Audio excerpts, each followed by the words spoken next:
दादा नेमका गुट्टा शर्यतीचा काय विषय असतो लोकांना फक्त सांगा काय. गुट्टा शर्यत म्हणजे हा एक मोठा चर मारलेला असतोय.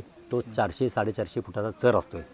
त्याच्यातनं बारकाशी एक फळी, त्याला 2 दांड्या आणि त्याच्यावर एक गुट्टेवाला. हे जास्तीत जास्त एक 12 सेकंद, 15 सेकंद, 14 सेकंद, 13 सेकंद असा त्याचा खेळ असतो. त्याच्यात तिथून बैल सुटल्यानंतर इथे झेंडा पडल्यानंतर त्याच्यात नंबर काढले जातात.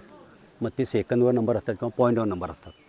त्याचा जो ग्रामीण भागात हा सगळ्यात चालणारा उत्कृष्ट खेळ आहे आणि सगळ्यात महत्त्वाचा खेळ आहे. याला सरकार मान्यता आहे का आता? ह्याला सरकार मान्यता आहे, कारण ह्याला गाडीचं वगैरे पळवून जसं मारतं तसं मारणे वगैरे काही नाही आहे. ह्याला फक्त त्या चरीतनं पळवायचं, काय असेल ते तिथून इथपर्यंत सोडले की बैलांचं हे एवढंच रनिंग असते. कारण बैलगाडी शर्यतीमध्ये मध्ये कोर्टात काय काय चालू होतं? होय, ह्याला मान्यता तशी पूर्ण पहिल्यापासून दिलेली आहे.